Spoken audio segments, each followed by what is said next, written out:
Mesdames et messieurs, je suis très heureuse de vous accueillir si nombreux ce matin au nom de l'association Agatha Suisse Romande qui fête ses 10 ans d'existence. Je vous souhaite une journée riche en formation et riche en contact entre toutes les personnes interpellées par les pertes de grossesse qui intéressent de plus en plus les professionnels et les parents concernés. Cette journée sera consacrée à la perte de grossesse et au deuil périnatal. En guise d'introduction, j'aimerais vous présenter rapidement les différentes pertes de grossesse dont vous entendrez parler aujourd'hui.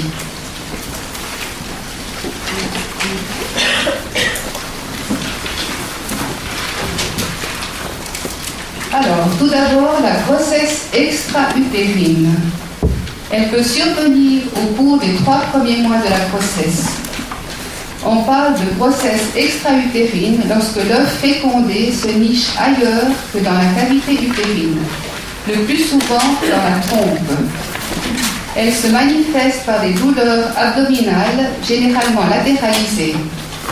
Elle constitue une urgence médicale et souvent chirurgicale, car si la grossesse progresse, la trompe peut se rompre et il se produit une hémorragie intra-abdominale qui peut être fatale pour la mère. La grossesse est condamnée.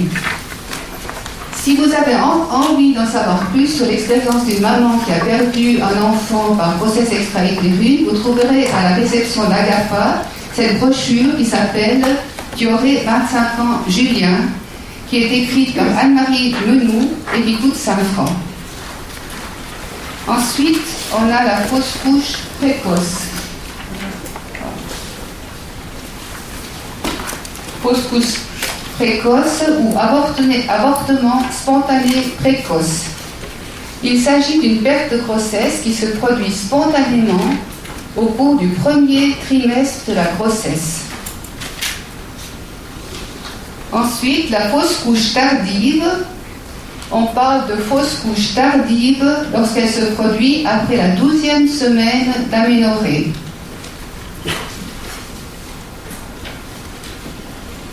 L'avortement volontaire ou interruption volontaire de la grossesse, qu'on appelle aussi IVG, elle est réalisée sur demande de la femme par la prise de la pilule abortive, la mifégine, ou par un acte chirurgical, que ce soit par curetage ou par aspiration, jusqu'à la 12e semaine d'aménorrhée.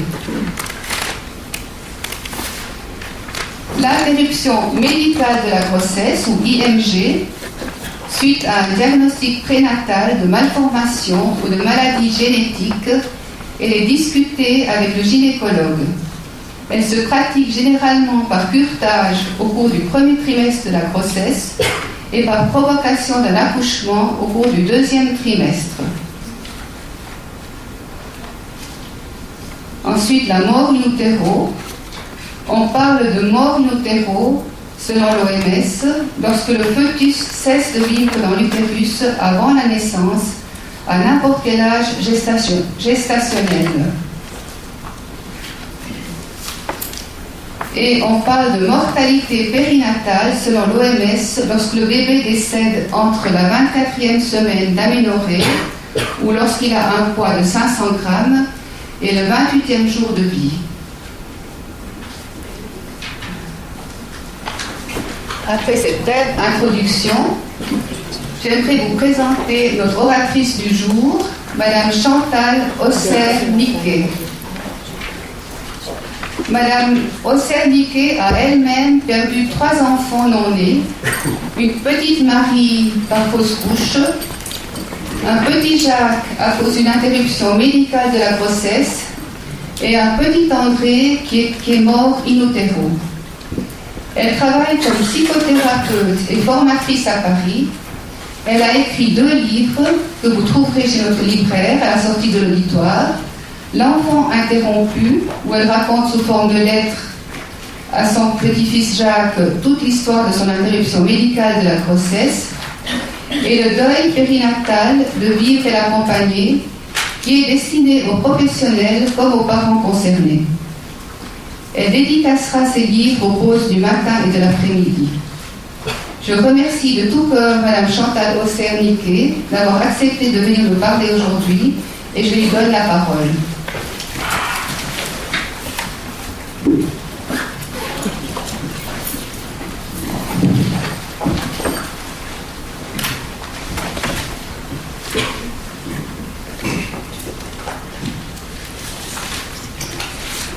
Bien.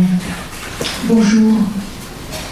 Bonjour à vous tous. J'ai envie de vous appeler mes amis aujourd'hui. Vous me permettrez cette familiarité dans la proximité, je dirais, du sujet qui va nous occuper aujourd'hui, la mort de ce petit. Alors merci à Agapa de m'avoir invité, merci à Dia, à Daniel, à toute l'équipe de m'avoir invité ici aujourd'hui pour vous parler. Merci à vous tous, bien sûr, d'être ici. Avant de rentrer dans le vif du sujet, je voudrais commencer par vous présenter une toute petite particularité de la journée. Nous allons être dans un sujet grave aujourd'hui, alors non pas forcément tragique, même s'il est vécu tragiquement, bien sûr, par les parents. Et ce sujet grave, il a besoin d'être entendu de l'extérieur, certes, avec ses oreilles extérieures, mais il a aussi besoin d'être entendu avec son intérieur, avec son cœur, avec toutes les oreilles tournées vers l'intérieur. Et simplement pour favoriser peut-être cette écoute, pour vous faciliter une certaine entrée en vous-même, je vous proposerai avant et après chaque intervention d'écouter un morceau de musique. Voilà, adapté à ce que l'on va dire, mais qui est surtout destiné à faire un petit moment de sas entre les paroles, le flot des paroles, et puis votre intériorité qui est de toute façon, par définition, unique et propre à chacun. Alors je vous invite maintenant à entendre le premier morceau de musique et on commencera après.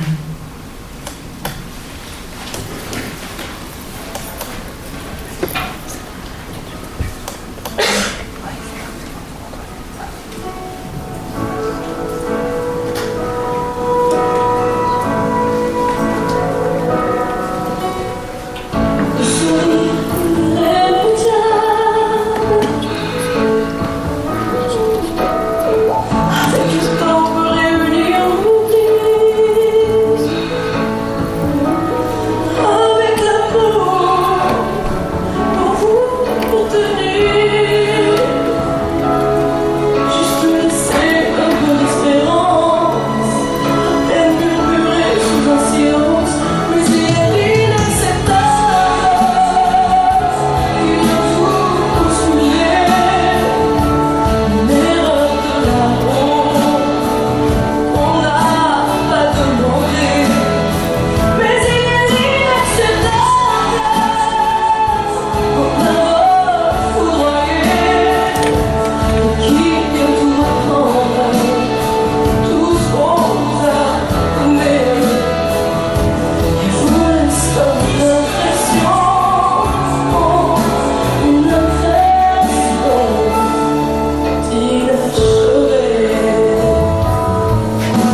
Voilà, Diane m'a présenté tout à l'heure, je ne vais donc pas revenir dessus. Je voulais juste quand même pour établir un équilibre dans le vivant, que j'ai également 2 enfants vivants. Un de 14 ans qui s'appelle Étienne et un autre de 12 ans qui s'appelle Philippe. Voilà. Ils avaient respectivement 2 ans et 4 ans lorsque Jacques, mon premier fils, est décédé. Je vais vous lire pour commencer une citation de Françoise Chandernagor, que vous connaissez peut-être, que je trouve absolument magnifique et qui surtout illustre bien les propos de notre journée d'aujourd'hui. Toute vie achevée est une vie accomplie. De même qu'une goutte d'eau contient déjà l'océan.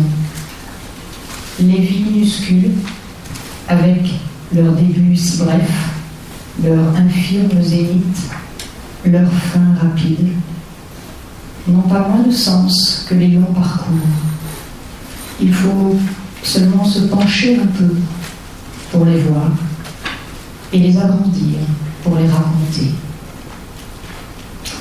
Voilà à partir de quoi nous allons commencer de parler aujourd'hui. Nous sommes ensemble pour une journée entière, pour donner un espace à la parole, pour agrandir justement et raconter ces vies minuscules, pour leur donner du sens, pour échanger, s'arrêter, peut-être un peu tout simplement et prendre du temps. Et pas si souvent qu'on prend du temps de se poser. Et puis tenter aussi de comprendre mieux ce qui est en train de se vivre actuellement en vous-même qui êtes parents, ou autour de vous, vous qui êtes accompagnants à quelque titre que ce soit, au travers de la mort de ce petit trop vite disparu. C'est une rencontre, bien sûr, de cœur à cœur que je vous propose, vous vous en doutez bien, une rencontre en écho-résonance entre vos expériences et la mienne. Je ne suis en conséquence évidemment pas venue vous dire ici ce que je sais, ce que j'ai appris de l'extérieur, mais plutôt je vais tenter de vous transmettre une connaissance lentement maturée, une connaissance acquise depuis l'intérieur à partir de mon propre vécu de maman endeuillée, et puis aussi de thérapeute également qui accompagne des parents depuis plusieurs années maintenant. Alors, je commence toujours également mes interventions par une petite citation de Geneviève de Lézy-Parseval, qui est une psychanalyste qui a d'ailleurs préfacé mon premier livre. Et Geneviève dit « On ne peut faire son deuil de rien. On ne peut faire son deuil que du connu. » Voilà ce qu'elle nous dit, Geneviève. Et puis de son côté, il y a quelqu'un que j'aime beaucoup aussi, Bert Hellinger, qui est le père des constellations familiales, qui dit « Pour que l'individu se sente entier, il faut que tous ceux qui appartiennent à son système aient une grande place dans son cœur. » Alors avec ces 2 citations, voici bien les 2 raisons majeures pour lesquelles nous sommes tous réunis ici aujourd'hui. D'une part, témoigner la réelle existence du tout petit en cours de gestation qui n'est pas un rien, et légitimer aussi d'autre part pleinement la mort, la souffrance, le deuil et la place inscrite dans le cœur de ses parents. Car quelles que soient les histoires toujours uniques des personnes rencontrées, des bébés et leurs maladies, quand la mort du tout petit survient, l'expérience vécue par les parents parle toujours de la même chose d'une manière ou d'une autre, d'une rupture extrêmement brutale, d'une douleur d'une intensité suraiguë et d'un drame très souvent traversé dans l'isolement et l'incompréhension. Incompréhension de l'entourage, mais aussi incompréhension des parents eux-mêmes de ce qu'ils sont en train de vivre au cœur de cet événement qui les anéantit de douleur, alors même que la légitimité de cette douleur leur est contestée. Pourtant, l'expérience le montre, 1 ou des années après le décès et malgré la déchirure éprouvée, les parents attribuent à cet événement un pouvoir de croissance indéniable.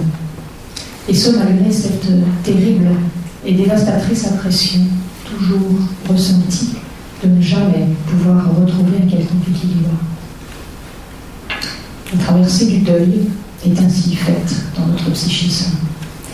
Inexorablement, ces saisons suivent leur rythme avec leurs intempéries, certes dévastatrices, mais aussi leurs arcs-en-ciel, et puis ce soleil qui revient toujours, contre toute attente.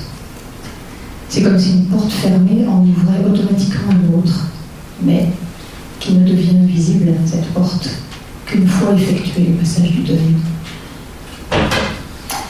Alors, commençons peut-être ce terme de deuil, commençons déjà par clarifier justement deux termes, évidemment, souvent entendus, trop souvent entendus d'ailleurs, processus de deuil, travail de deuil. Qu'est-ce que c'est que ça exactement? Je ne vais pas détailler, bien sûr, je ne vais pas détailler tout le processus de deuil, mais simplement de clarifier ces deux termes parce qu'ils sont importants. Je prends pour ça une métaphore. Dès l'annonce de la maladie ou de la mort d'un être cher, s'enclenche chez la personne un processus intérieur, processus intrapsychique, que l'on pourrait comparer au plan physique au processus de cicatrisation qui se fait automatiquement en route dès que notre corps se trouve atteint par une blessure quelconque. Sur un plan ou sur un autre, physique ou psychique, le cerveau sait parfaitement comment s'y prendre pour faire se dérouler le processus.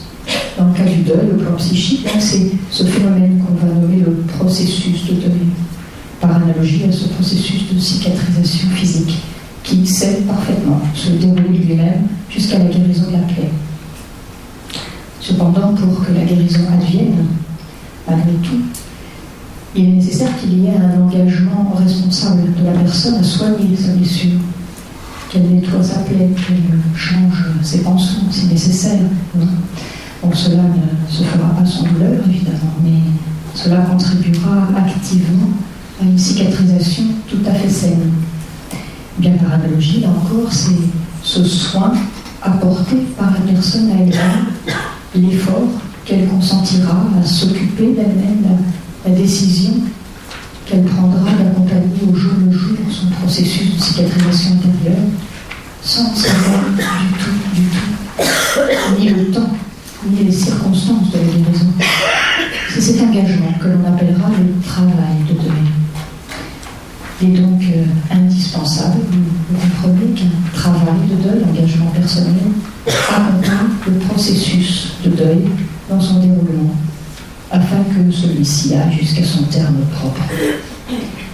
Mais toujours par analogie, et on finira là la métaphore, malgré le processus de cicatrisation naturelle et l'engagement de la personne à soigner sa blessure, il peut survenir aussi que des éléments extérieurs à elle, des conditions défavorables, empêchent, ou du moins freinent, la guérison naturelle.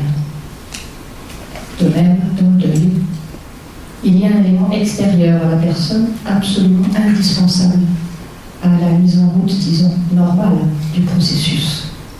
Et cet élément, c'est le regard collectif. C'est un regard collectif validant la perte de l'être cher. Car le deuil, s'il est bien un événement intrapsychique, est aussi un phénomène social.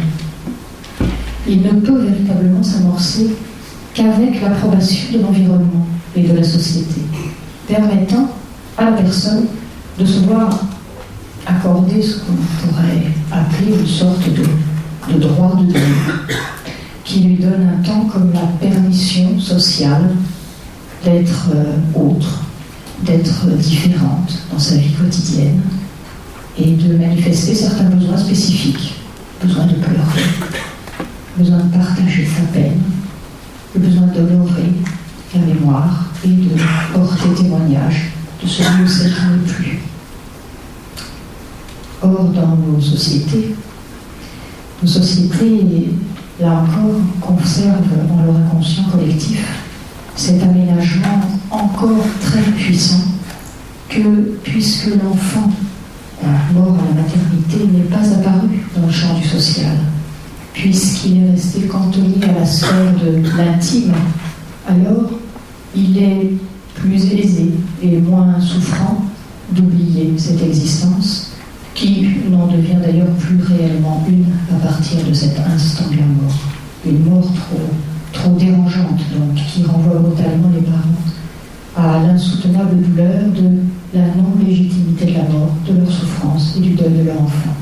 les privant du même coup de l'indispensable reconnaissance communautaire de leur pays. La plus grande complication que peut avoir à affronter le deuil périnatal, c'est en effet d'être empêché de se faire par le délit de son existence. C'est que le processus, comme tout processus de cicatrisation, soit empêché de s'amorcer par les circonstances particulières dans lesquelles survient la mort et que nous allons voir tout à l'heure. Mais il faut dire surtout que ce processus est, quoi qu'il en soit des circonstances de la mort, un processus de maturation tout à fait personnel, qui se déroule à partir d'un monde intérieur fait de perception, où les émotions et les désirs des parents viennent jouer constamment de leurs ambivalences, des ambivalences extrêmement déroutantes d'ailleurs pour les parents eux-mêmes, bien sûr également pour l'entourage. La façon de vivre son deuil, tout comme une empreinte digitale, est faite de caractéristiques universelles, certes, mais aussi de caractéristiques tout à fait personnelles et individuelles, propres à chaque individu. En outre, et ça c'est très important, le deuil reste, quoi qu'il en soit, essentiellement un chemin solitaire. Car aussi fort, dans le meilleur des cas bien sûr, aussi fort que puisse être l'amour de ceux qui nous entourent, il est toujours un lieu intime de nous-mêmes, tout au fond de la souffrance, qui leur reste à tout jamais inaccessible. Quant à l'issue du deuil, ne nous hasardons surtout pas à vouloir lui donner ni de temps, ni de mode de résolution normatif. La terminaison du deuil s'inscrira davantage pour chacun dans une sensation perçue de l'intérieur, un ressenti qui s'installe petit à petit, quasiment toujours surprenant d'ailleurs pour la personne elle-même, un ressenti qu'elle peut jouir à nouveau de la vie de manière stable et durable, et qu'elle commence même de découvrir l'essence qu'elle peut attribuer à cette perte. C'est ce que nous verrons cet après-midi. Voilà, en regardant à présent les problématiques parentales spécifiques attachées à cet événement, nous allons observer en quoi les circonstances, donc même de la mort périnatale, organisent à la fois subtilement et violemment la négation même de l'objet du deuil et favorisent de ce fait l'empêchement d'une avance naturelle du processus, tel que nous l'avons dit. Les rapports absolument particuliers et contradictoires d'ailleurs qui s'établissent alors entre la réalité interne de la personne endeuillée et son environnement extérieur, tel qu'à un moment la représentation mentale de l'événement peut même devenir tout à fait impossible pour la personne, sont de nature à faire basculer le deuil dans une violence psychique extrême et la crainte pour la personne elle-même d'être devenue folle parfois. Donc voyons ces problématiques parentales spécifiques au deuil périnatal. Avant de dire cela, une des premières spécificités peut-être de ce deuil que nous pouvons poser réside dans le fait qu'il rassemble à lui seul à peu près toutes les composantes traumatiques habituellement rencontrées de manière isolée dans différents autres deuils, comme la brutalité extrême, par exemple, ressentie dans toute mort violente, ou le sentiment de solitude et de culpabilité présent autour de la mort aléatoire. De même, la grande difficulté à concevoir et à matérialiser la réalité de la mort dans le cas d'un disparu. Ou encore cette angoisse de mort, particulièrement omniprésente et obsédante dans une famille après la disparition d'un enfant. La mort périnatale se trouve en effet très souvent exposée à la fois à tous ces facteurs habituellement aggravants du deuil, mais, et c'est ce que nous allons détailler maintenant, elle se trouve également surexposée à des risques de complications de par ses propres caractéristiques. La première de ces caractéristiques, elle s'exerce par nature, je dirais, lorsque la mort survient dans la mère, à l'intérieur du ventre de la mère. Pourquoi ? Eh bien, car pouvoir engager normalement un processus de deuil suppose en particulier une séparation nette entre le mort et le vivant qui reste. C'est cette séparation effective, appréhendée comme telle, qui va introduire le sujet endeuillé à la réalité de la perte et donc à la possibilité du désinvestissement progressif de la personne disparue. Ça, c'est le mécanisme psychologique du deuil. Or, ici, la séparation nécessaire est psychologiquement compliquée, car elle repose, plus des éléments communs à tout autre terme, bien sûr, mais ici, elle repose sur une séparation charnelle entre la mère et l'enfant, qui ne va pas de soi, puisque ici, la mort de l'autre, son bébé, survient au sein même de sa propre chair, créant un espace de confusion physique au sein de cette souffrance archaïquement maternelle, et créant du même coup une impasse psychique pour la résolution du deuil. Il s'agit là pour la mère d'une souffrance absolument privée de tout repère habituel. Parce que là où la femme est comme programmée, on va dire, en sa chair pour donner la vie, ici elle va se désemplir de sa substance vitale pour engendrer la mort. Et son univers fantasmatique s'organise alors autour de cette insaisissable réalité et n'échappe pas à l'installation d'une sorte d'épouvante quasi monstrueuse qui se traduit souvent par cette parole que j'ai tellement entendue: j'ai donné la mort à mon bébé. Et en la circonstance, le vide du dedans, qui est une finalité normale bien sûr de tout accouchement, le vide du dedans est aussi ici le vide du dehors, définitif et brutal. En outre, la mort n'est ici aucunement dissociable d'une véritable perte d'une partie de soi, au plan physique comme au plan psychique. Elle survient donc comme une véritable effraction traumatique pour la femme qui se trouve précipitée dans une espèce de deuil à double facette, à double détente. Un deuil tourné d'une part vers son ventre, vers ce qui vient de se passer dans son ventre, qui est le symbole de sa maternité potentielle, qui la renvoie à ce quelque chose d'absolument impalpable, ce très mystérieux devenir mère. Qu'est-ce que c'est que ce très mystérieux devenir mère qu'elle était en train d'éprouver et qui immanquablement disparaît dans cette mort.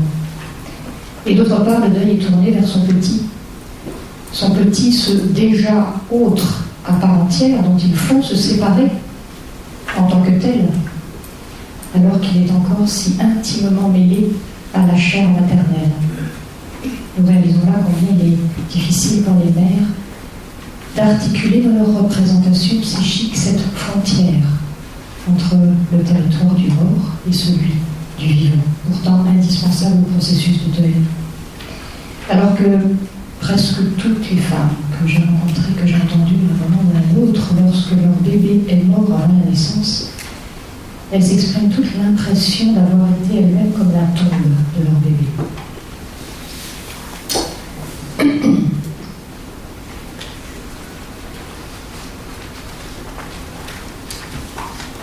Nous allons regarder à présent la deuxième spécificité que nous présente la mort périnatale. Il s'agit de l'absence de vie sociale partagée et le manque de traces laissées par le disparu.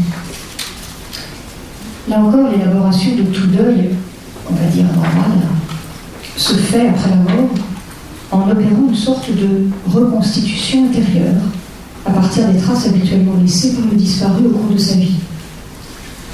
Or, avec le décès en période périnatale, et quelles qu'en soient les circonstances, la présence, au sens tout à fait habituel du terme, n'a justement pas existé. Il n'y a pas eu de traces suffisamment enregistrées de tous pour les parents. Et malgré les précieux échanges du vécu de la grossesse, bien sûr, avec leurs petits, il y a l'insupportable absence qui s'ancre communément dans une mort, mais il y a de surcroît pour eux cette absence de souvenirs tangibles pour accrocher la mémoire. L'absence de passé seule répond à cette absence d'avenir qui les envahit au quotidien, et les parents sont cruellement plongés dans ce paradoxe de devoir, encore une fois, faire leur deuil de rien.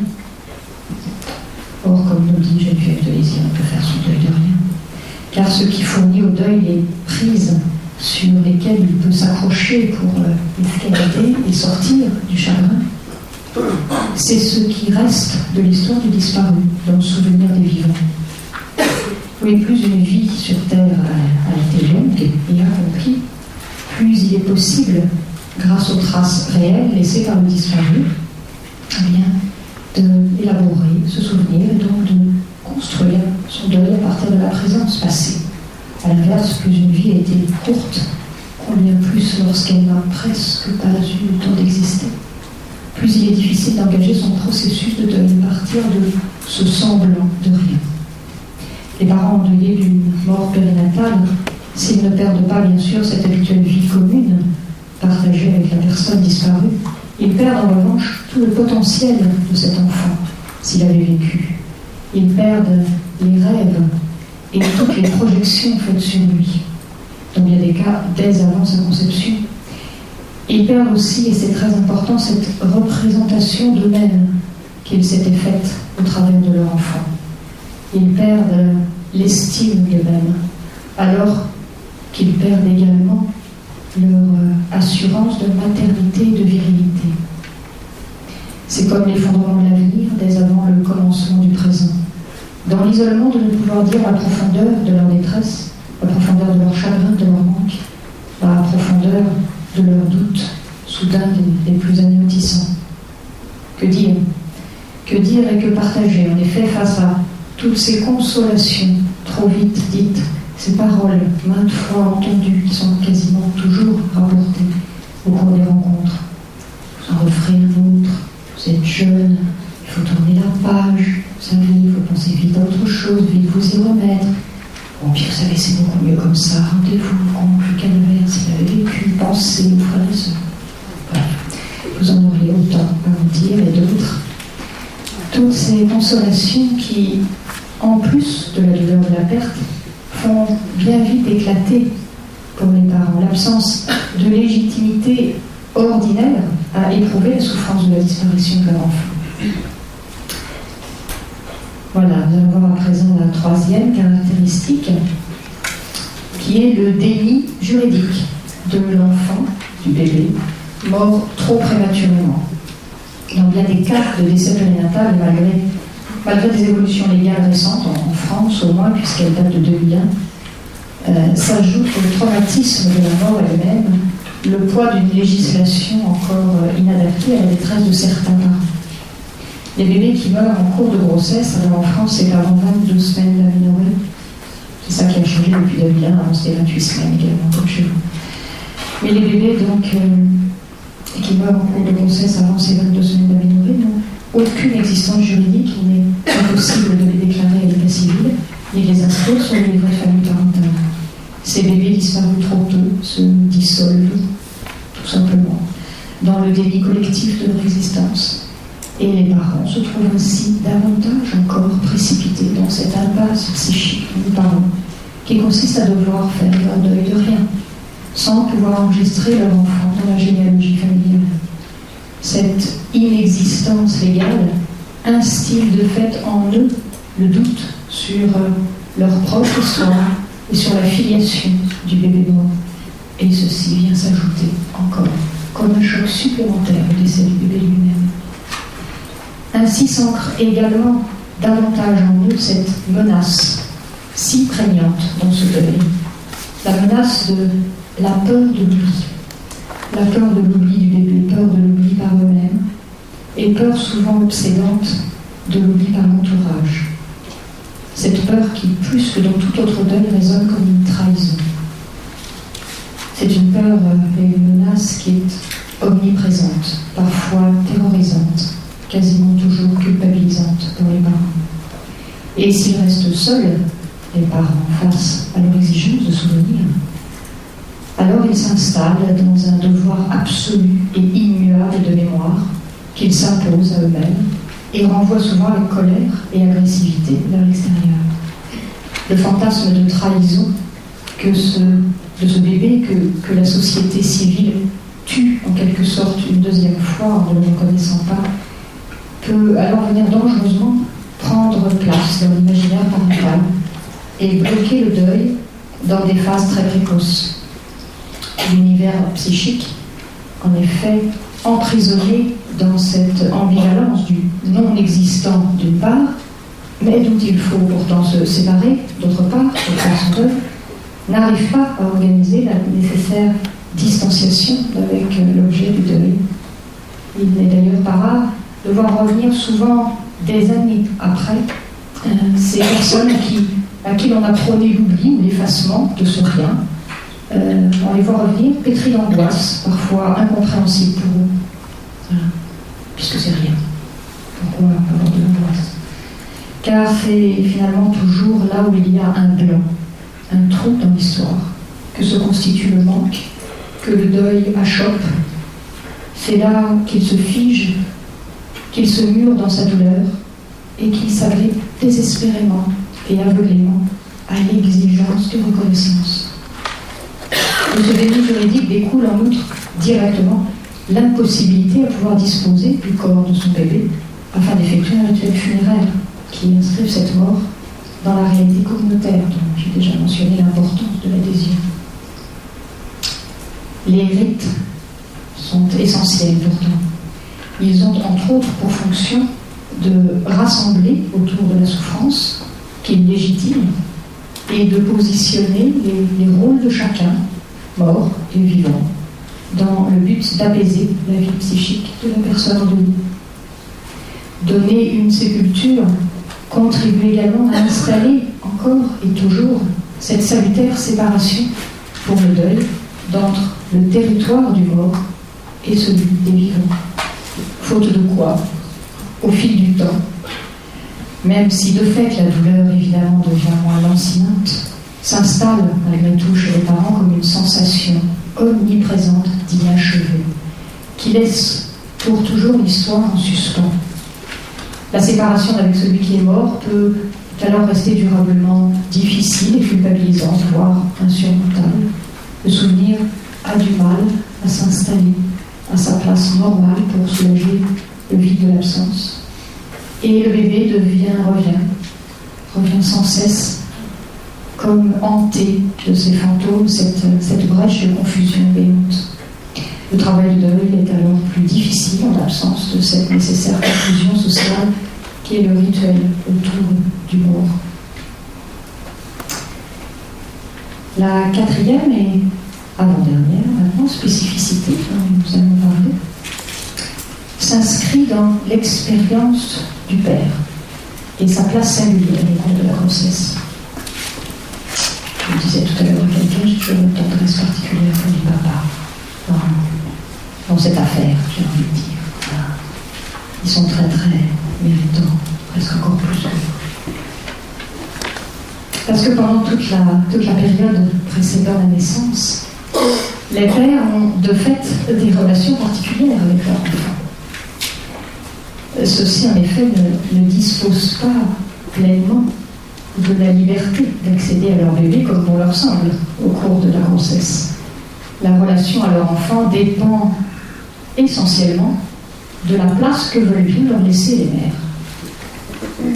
Ce sont elles qui conditionnent en quelque sorte l'accès du père à son bébé.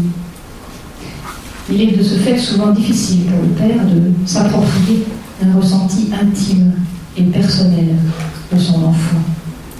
En outre, les pères sont davantage encore que les mères objets du déni de leur position parentale dans ce deuil.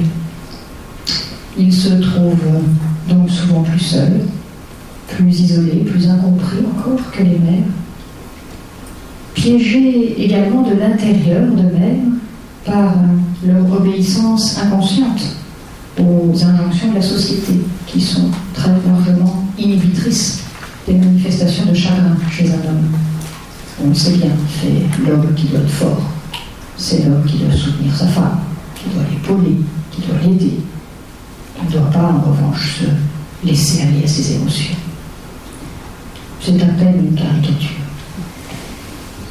Pourtant, la confrontation avec la mort au lieu de la vie attendue offre au père, dans l'intensité dramatique de l'événement, comme l'opportunité d'une rencontre avec son enfant d'égal à égal, en quelque sorte, avec la mère.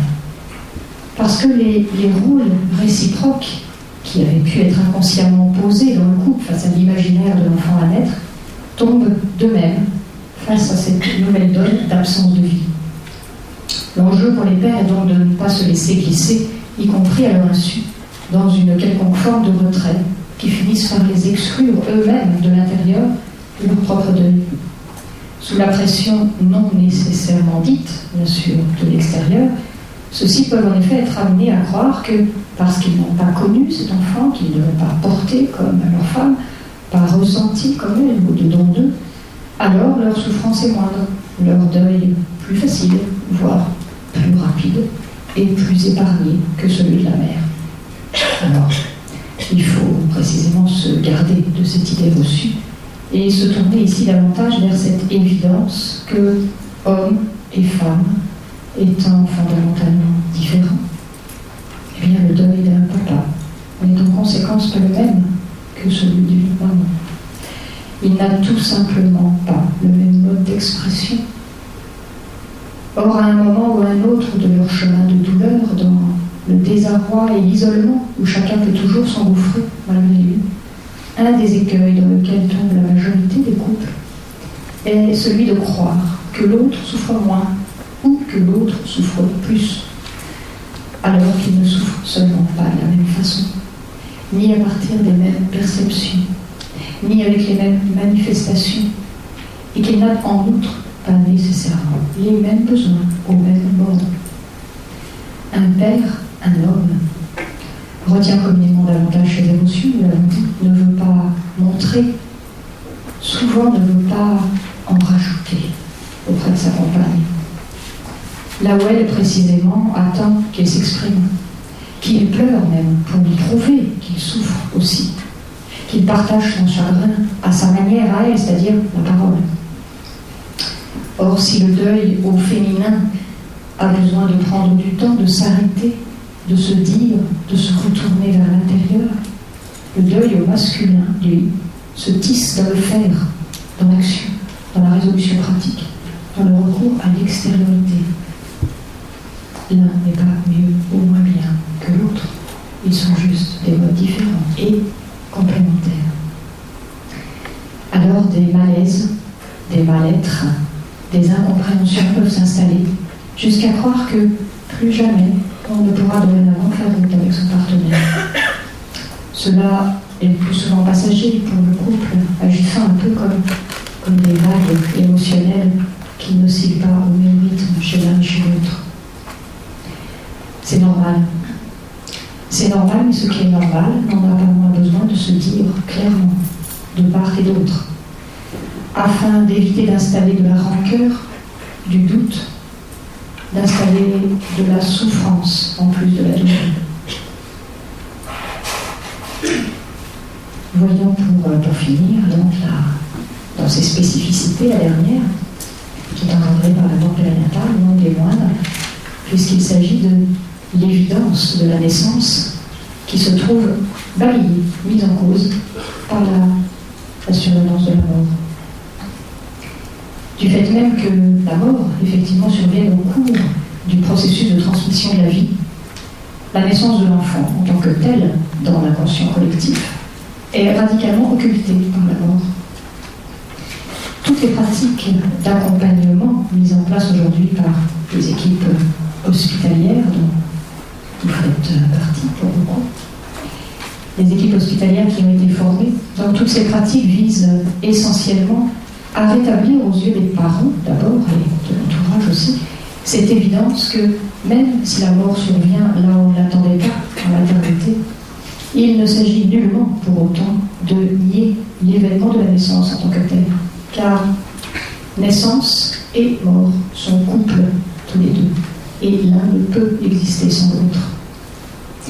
Pour le père comme pour la mère, nous l'avons vu, il est essentiel que chacun retrouve en lui-même l'écho de ce qui lui a été dérobé, non seulement par le fait même de la mort de son enfant, bien sûr, mais davantage encore par les conditions matérielles et psychologiques qui entourent cette disparition. La naissance est donc essentielle à réhabiliter en tant que telle aux yeux des parents. que la mort puisse également être vécue en tant que telle et que le processus de deuil puisse s'enclencher. Il s'agit pour cela de préserver à la maternité ce que le docteur Christophe Rassin, psychiatre, appelle la continuité natale. J'aime beaucoup ce mot de continuité qui renoue précisément un fil rompu à cause des circonstances de la mort.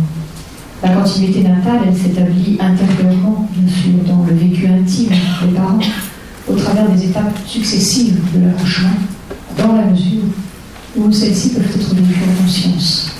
Ces étapes constituent les maillons essentiels de la chaîne de la naissance et sont les points de repère à partir desquels les parents pourront s'approprier pleinement l'événement qu'ils sont en train de vivre comme une véritable naissance, malgré la mort.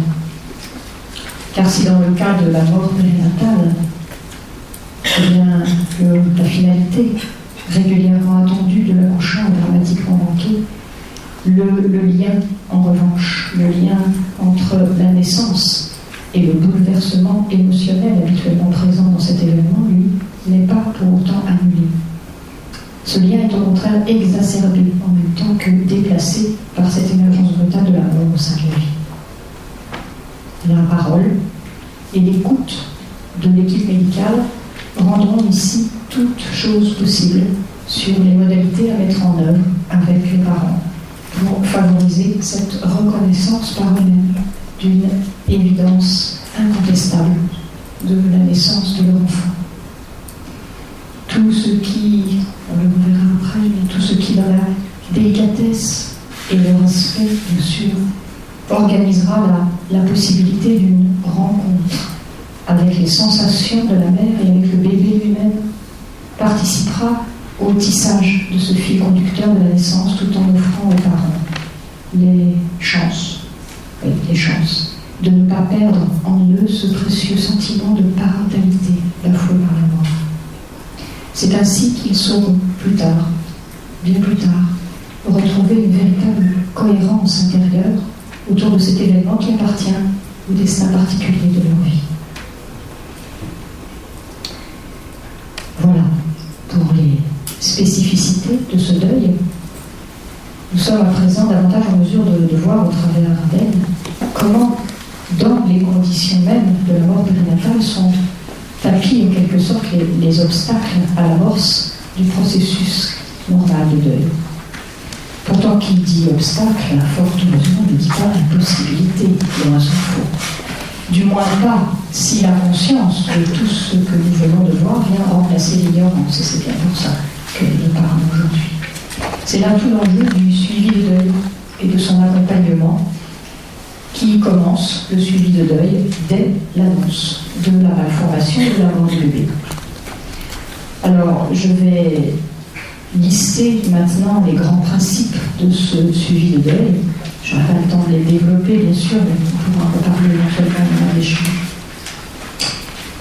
Être particulièrement attentif, donc, pour commencer, aux conditions de l'annonce de la mort ou de la maladie. L'idéal étant de pouvoir le faire en temps réel avec les deux parents, simultanément. Il est important aussi de réserver, dans la mesure du possible, tout cela bien sûr, dans la mesure du possible et de ce qui peut être fait dans chaque lieu particulier et dans chaque cas particulier. Réserver une chambre seule, le plus possible à l'écart des cris des nouveau-nés dans la maternité. Donner du temps pour la réflexion. On ne donne jamais assez de temps pour la réflexion. On sait bien que les équipes hospitalières sont prises dans un tourbillon d'activités, voire même d'impératifs de rentabilité.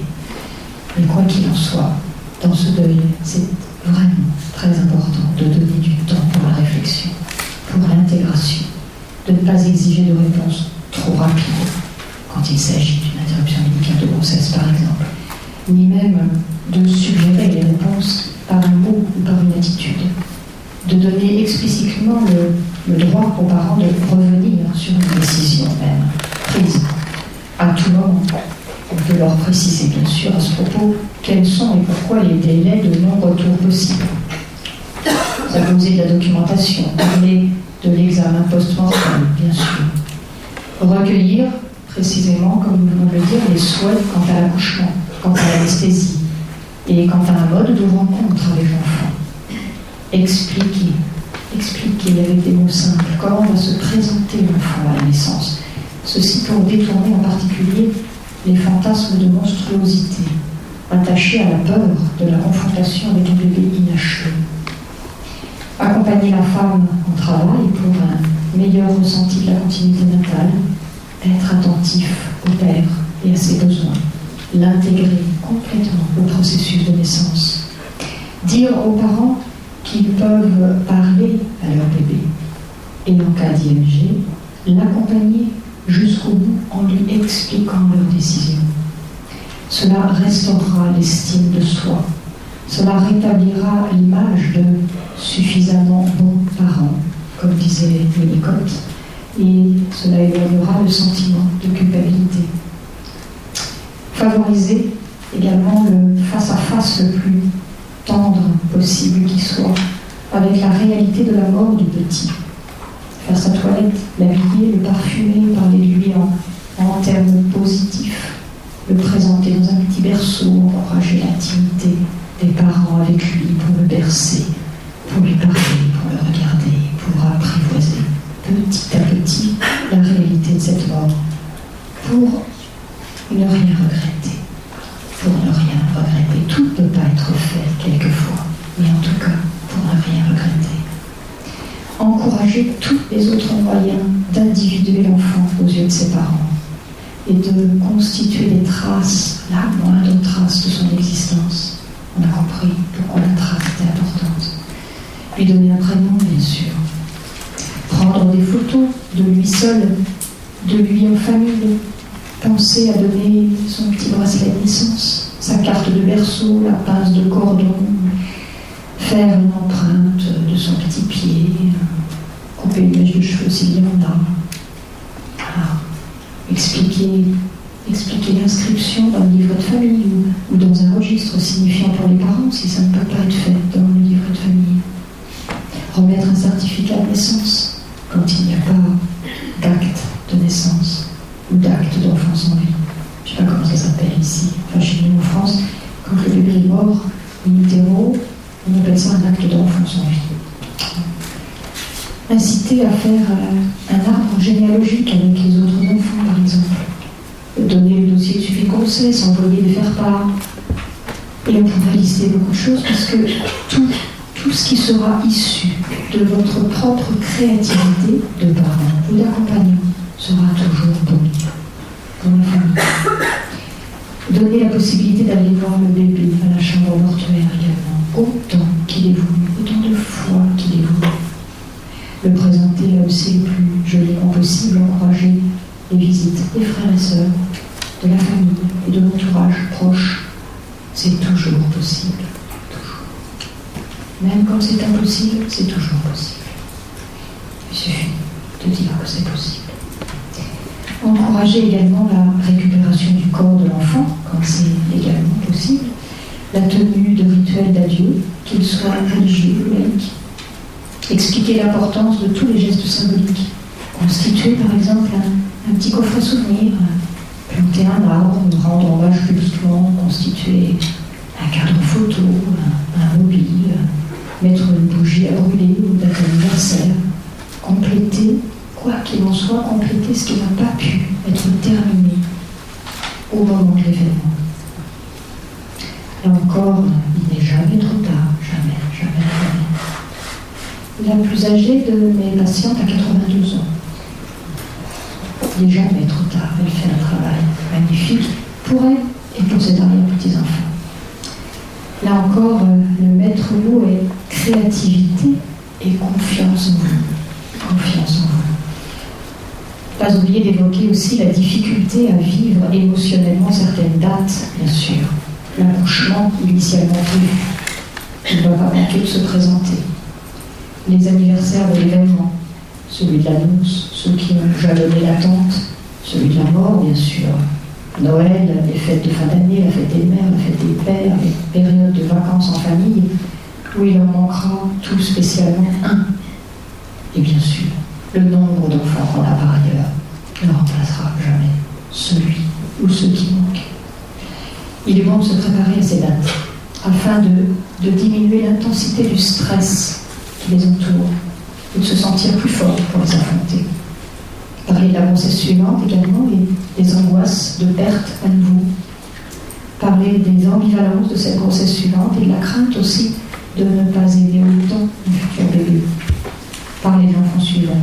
Évoquer également toutes ces bêtises dont on parlait, bêtises entre guillemets, toutes ces consolations que les parents peuvent entendre.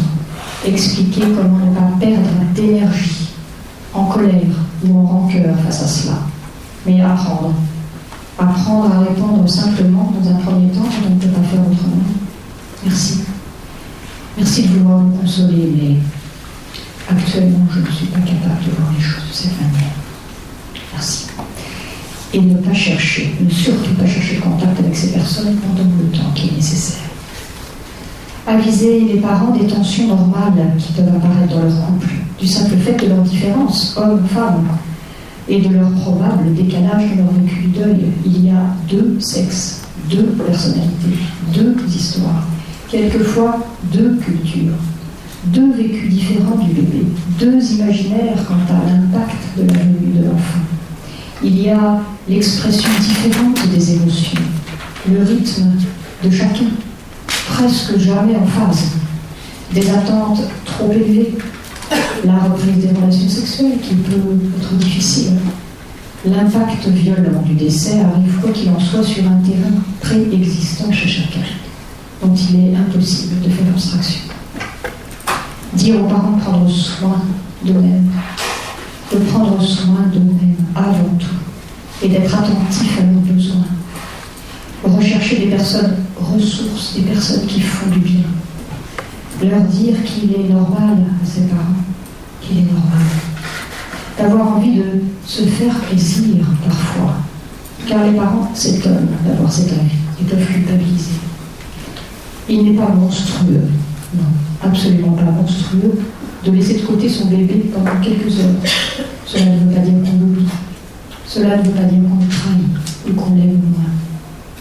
Cela veut juste dire qu'on a besoin de recontacter la vie en nous. Expliquer la normalité de l'ambivalence des émotions, toujours présente en particulier dans les premiers moments du deuil.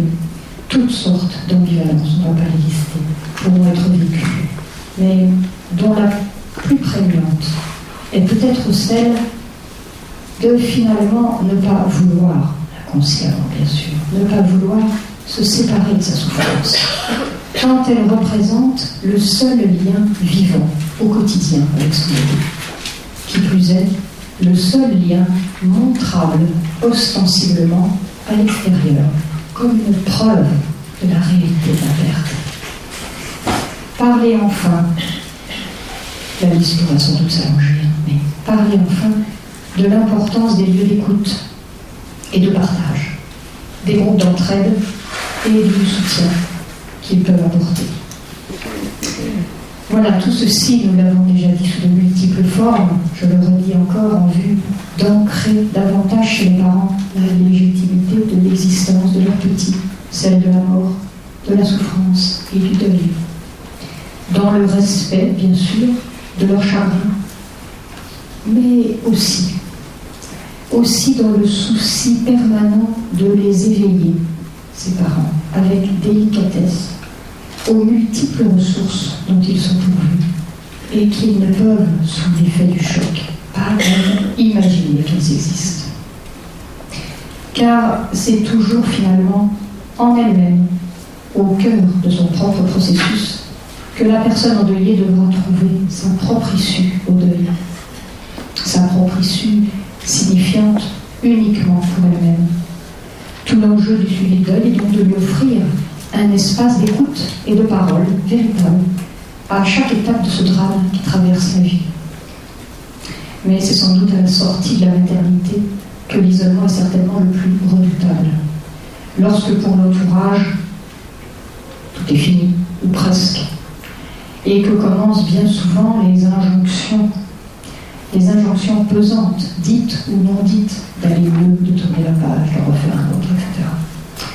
Alors les lieux de parole, quels qu'ils soient, associations, médecins, thérapeutes, doivent prendre le relais de l'écoute et exercer un suivi de deux adapté qui autorise chaque personne dans sa singularité à déposer là toute la détresse qui peut être entendue, qui lui permettent de hurler sa douleur s'il le faut, de déverser sa colère, de normaliser en fait ses réactions pour ne pas être désespérément isolé, pour avancer malgré tout dans le noir, grâce à l'assurance d'un lien indéfectible en humanité.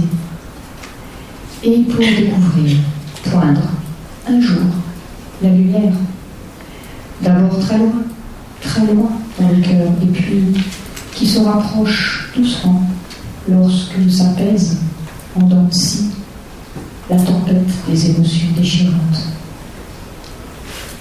Offrir un espace à la personne endeuillée pour qu'elle puisse se poser et se dire en toute confiance.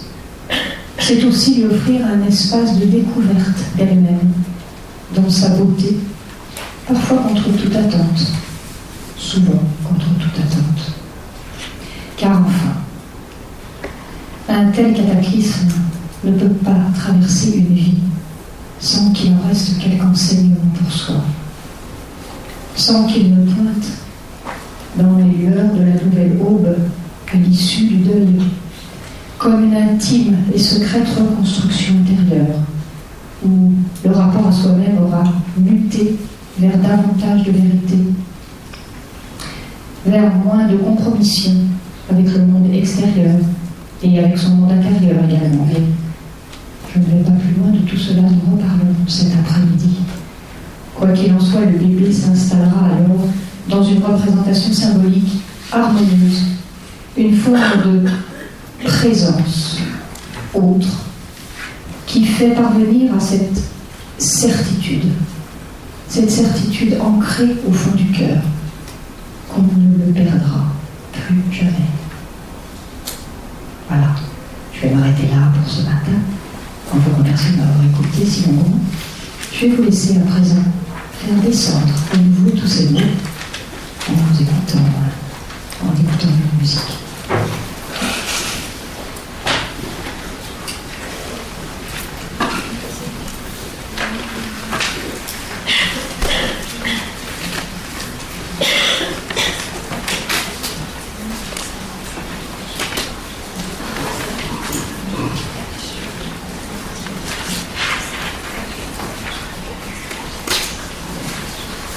Si Marie-Noël veut bien trouver le bon bouton, elle a déjà de la chance parce que ce matin, elle n'avait pas le bon disque.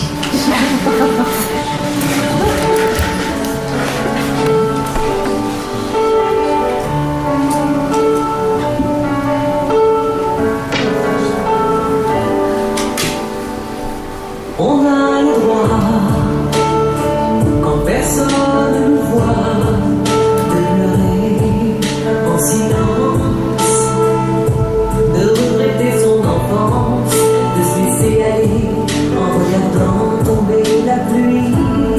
On a le droit, quand personne ne croit, de sortir sa violence, tous ces mots qu'on dit pas mais qu'on pense, de parler à Dieu, de parler à qui on veut. On a tous le droit d'aimer sa vie ou pas, de faire sa route, de faire son choix. On a tous raison de se poser des questions, d'oser dire non. On a tous le droit d'aimer sa vie ou pas, de faire sa route, de faire son choix. On a tous une chance, c'est pas peine d'avance, la différence. On a le droit, quand plus rien ne va, de chercher son étoile, de jeter l'encre de son journal, de changer sa vie, de quitter l'ennui, et puis on a le droit, et qui nous en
Merci beaucoup Chantal pour cette bonne introduction dans le deuil périnatal.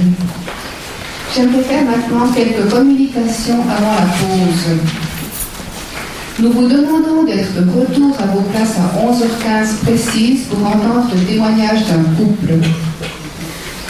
Nous vous rappelons que Mme Chantal Osser-Miquet dédicacera ses livres à la pause du matin et de l'après-midi. À la demande de plusieurs d'entre vous, nous allons vous communiquer par courrier les adresses des participants à cette journée. Ceux qui ne désirent pas figurer sur cette liste sont priés d'aller biffer leur nom à la réception. Vous avez la possibilité de devenir membre professionnel d'Agapa Suisse Romande. Il s'agit d'une prestation nouvelle pour répondre aux besoins des professionnels. Nous sommes donc ouverts à toutes vos propositions.